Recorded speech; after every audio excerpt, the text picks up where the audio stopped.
Good morning, everybody. Now, welcome to Standard 8 and 9. आज हम आपको कारक के बारे में बताने वाले हैं।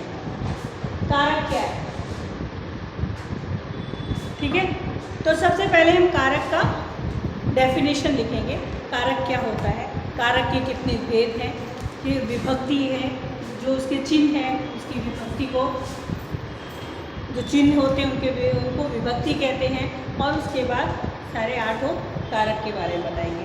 सबसे पहले हम कारक की परिभाषा ही लिखते हैं।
देखो,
क्या बताया कि जिन शब्दों से संज्ञा या सर्वनाम दोनों के बीच में क्या संबंध स्थापित हो, संबंध सूचित होता हो, तो उन्हें हम कारक कहते हैं। कारक का ज्ञान विभक्ति प्रत्ययों से होता है। प्रत्यय क्या होता है? जिस शब्द के पीछे कोई शब्द जोड़ करके नया शब्द बने उसको हम प्रत्यय बोलते हैं। उपसर्ग जो कोई मूल शब्द होता है उसके आगे जो शब्द जोड़ते हैं और उससे अर्थ में परिवर्तन आ जाता है उसको हम उपसर्ग बोलते हैं। तो वही प्रत्ययों से होता है।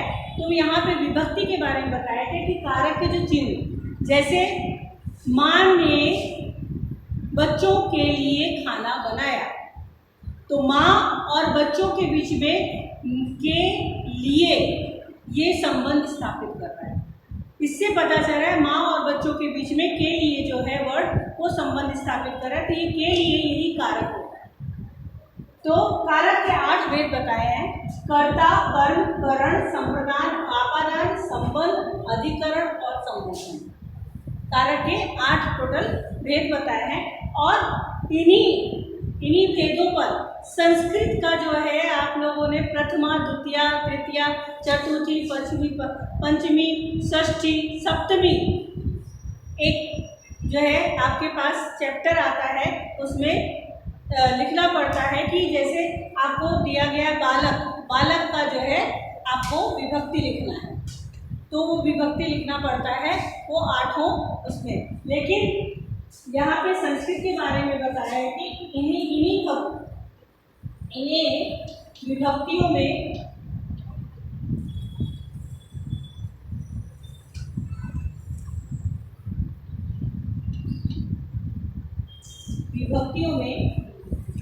विभक्तियों के नाम पर संस्कृत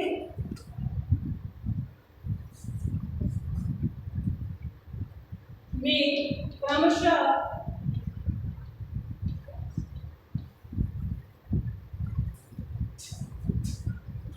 प्रथमा, द्वितीया, तृतीया, चतुर्थी,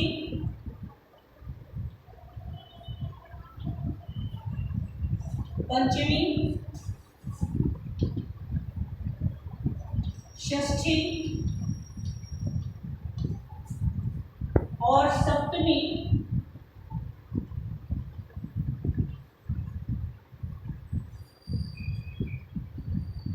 विभक्ति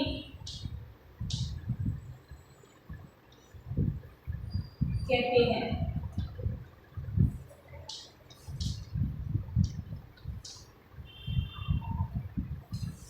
संस्कृत में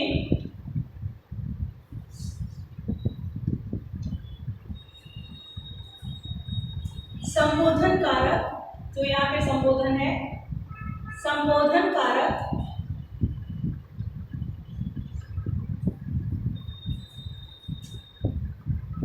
नहीं माना जाता है। लास्ट वाला संबोधन आता है ना, जिसमें हे बालक, हे बालिका, हे बालिका करते हैं ना, संस्कृत का ये विभक्ति याद है, तो वही इसमें लास्ट वाला जो संस्कृत में संबोधन कारक नहीं माना जाता है।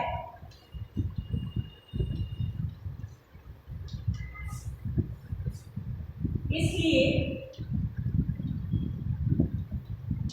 अष्टमी या 8वीं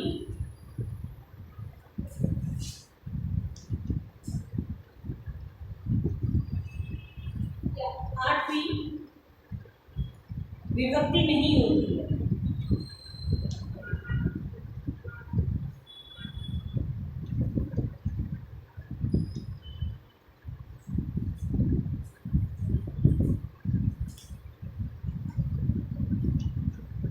सभी विभक्तियों में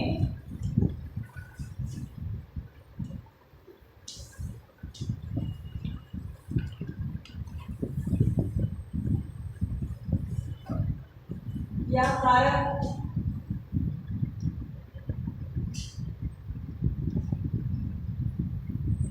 के चिन्हों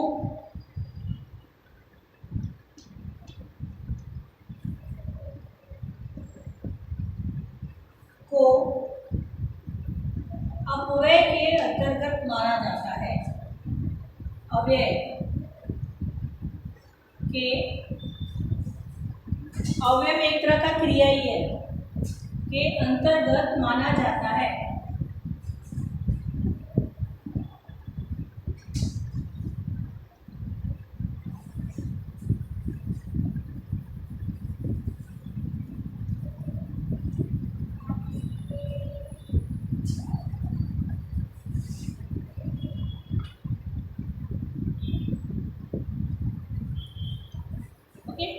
अब जो है हम कारक के जो 8 भेद है उनके बारे में बताएंगे और एक एक करके डेफिनेशन के साथ और एग्जाम्पल के साथ।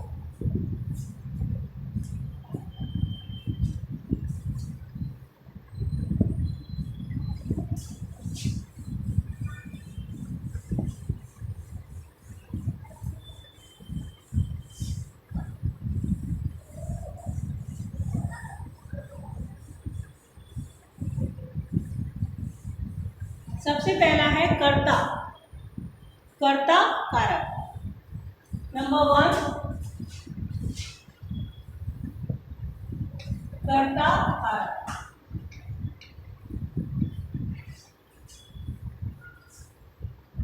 इंग्लिश में इसको बोलते हैं नॉमिनेटिव केस।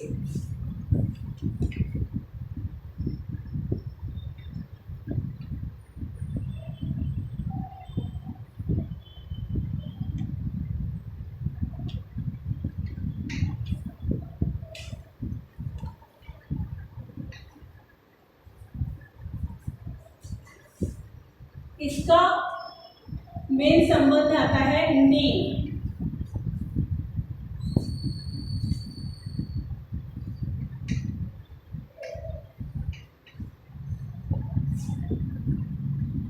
क्रिया के करने वाले कर्ता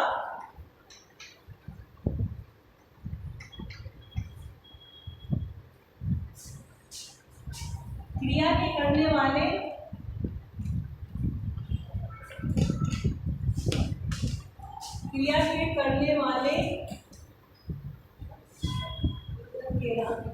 वाले कर्ता के साथ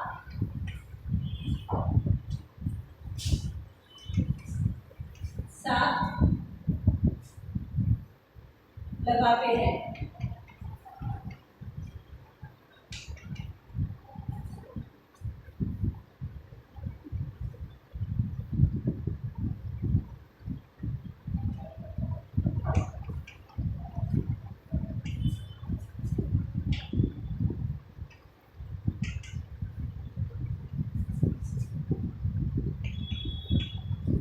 और कभी नहीं भी लगता है। जैसे जब उदाहरण देखोगे तब समझ में आ जाएगा। जैसे राम ने भोजन किया,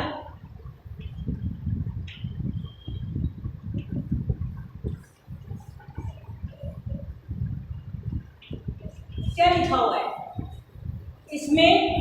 जो कर्ता करण है इसमें ने शब्द का प्रयोग किया जाता है। क्रिया के करने वाले कर्ता के साथ लगाते हैं। क्रिया के करने वाले यानी ये क्रिया है, भोजन किया, और ये है कर्ता। कर्ता जिसको इंग्लिश में हम सब्जेक्ट बोलते हैं, ठीक है, सब्जेक्ट बोलते हैं। और ये हमारा प्रेडिकेट है, ऑब्जेक्ट भी कहते हैं इसको, प्रेडिकेट है। तो सब्जेक्ट और प्रेडिकेट के बीच में जो रिलेशन जोड़ता है, जो शब्द, वो हमारा कर्ता करण कहलाता है, ठीक है। तो राम ने भोजन किया, तो ने जो शब्द है वो कर्ता और क्रिया के बीच में संबंध स्थापित किया। तो यहाँ पे राम ने भोजन किया। दूसरा जैसे है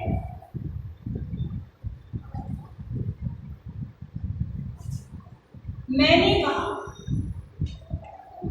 मैंने कहा, आया? न, मैंने कहा, मैंने कहा, तो इसलिए मैंने कहा। तो यहाँ पे मैं और कहा के बीच में संबंध क्या हुआ? ने, मैंने कहा। अभी कर्ता कारक समझ में आया अच्छी तरह?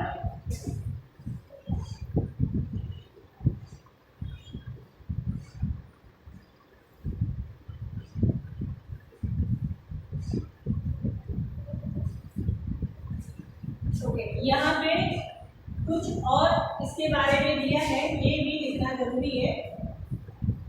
जैसे मैंने क्या लिखा, और कभी कभी नहीं भी लगता है, तो इसमें हम ये भी लिख सकते हैं राम सोया। अब हम इसको ऐसे लिखेंगे राम ने सोया, तो ये सेंटेंस ही गलत हो गया, ये वाक्य जो है वो गलत हो गया। राम सोया, तो यहाँ पे राम और सोया के बीच में कोई रिलेशन नहीं है, लेकिन फिर भी ये कर्ता करण में ही आता है, क्योंकि यहाँ पे मैंने पहले ही लिख दिया कभी नहीं भी लगता है, क्या? ने नहीं लगता है, दोनों के बीच में संबंध वाला वाक्य नहीं लगता है। जैसे राम सोया, और यहाँ पे ने का प्रयोग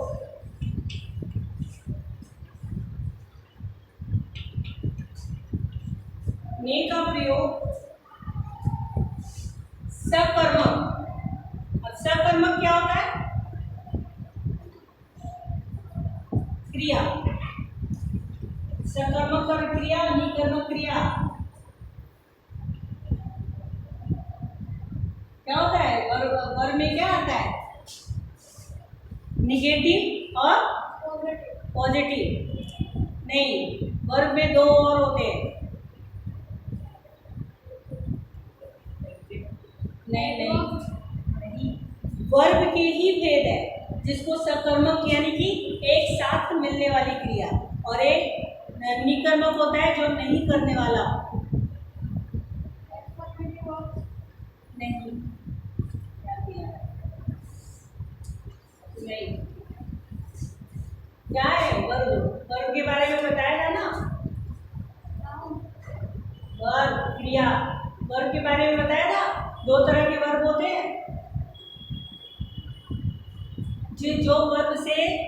जो वर्ब के साथ सब प्रेडिकेट लगता है, और जिस वर्ब के साथ प्रेडिकेट नहीं लगता है, क्या बोलते हैं उसको?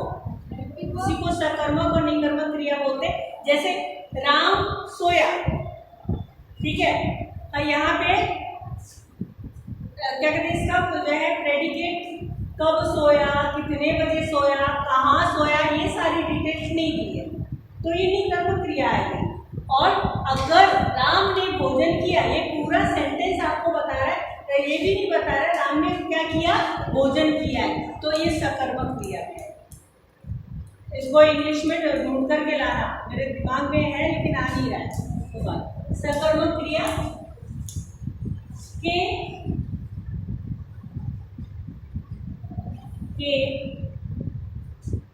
अपूर्ण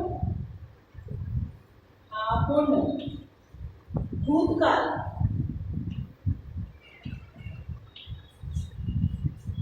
को छोड़कर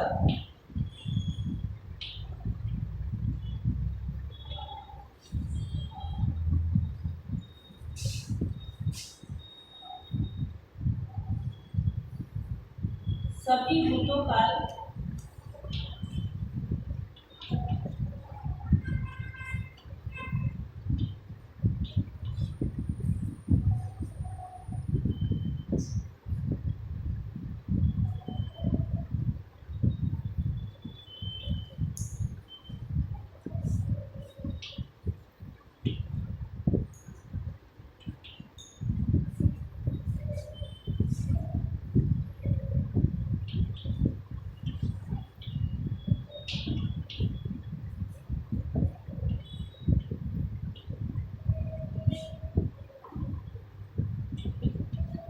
ये जो बताया ना कि कभी कभी नहीं भी लगता है, उसी के बारे में समझाया कि ने का प्रयोग सकर्मक क्रिया, जिससे जिस क्रिया में हमें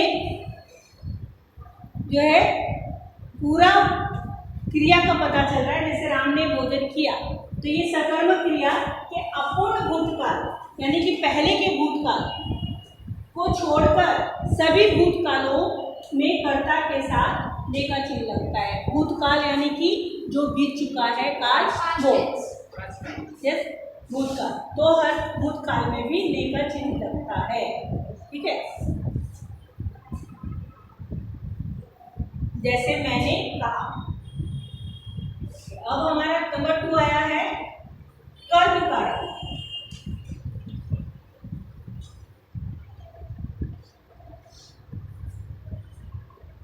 ऑब्जेक्टिव केस,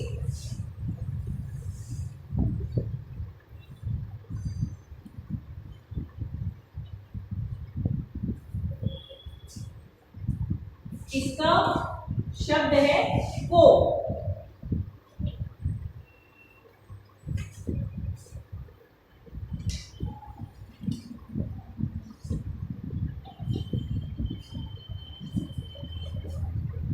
जिस कारक से क्रिया के कर्म का पता चलता है, क्रिया काम का पता चलता है,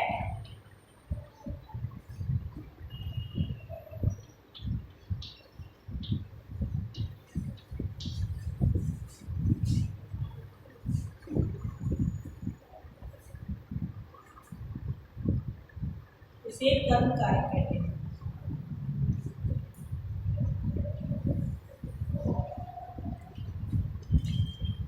कर्म कारक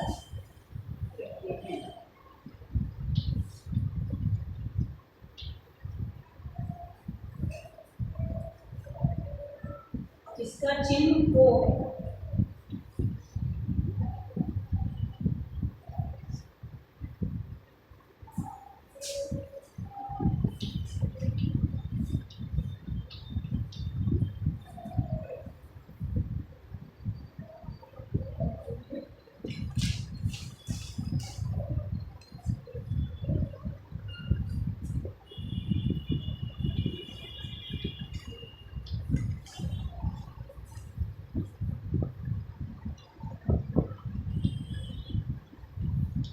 चिन्ह वही विभक्तियां चिन्ह के रूप में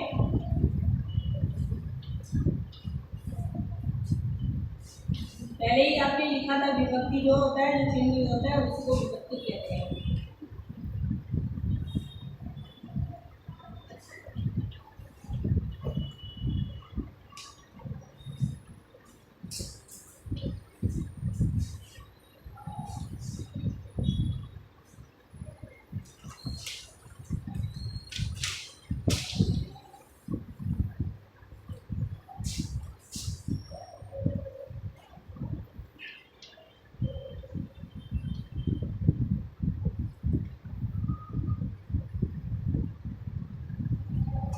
जैसे नीचे जगह नहीं है इसलिए नीचे लिख देती हूँ। जैसे राम ने आम को खाया, विभक्ति भी यहाँ पे खाया, कर्म खाया, कर्म क्या किया, को खाया, आम को खाया। या फिर इसको दूसरे शब्द में राम ने आम खाया।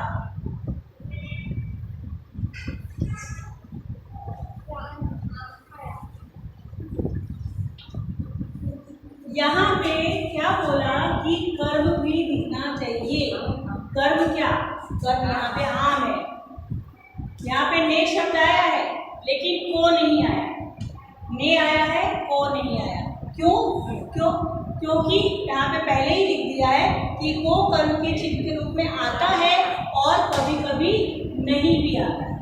तो जैसे राम ने आम को खाया, तो इसको हम दूसरे शब्दों में ये भी लिख सकते हैं, राम ने आम खाया। तो ये क्यों?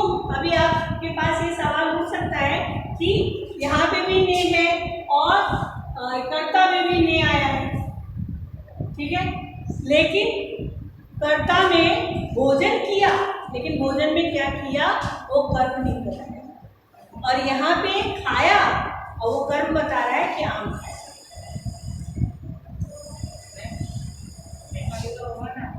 राम को भूख लगी। राम को भूख लगी, हाँ बिल्कुल सही है। राम को भूख लगी, भूख भी जो है वो क्या है, कर्म है। ठीक है, तो इस तरह से जो है अभी आज कितना हुआ हमारा कर्ता और कर्म। अब हम नेक्स्ट वीडियो में कर्म के आगे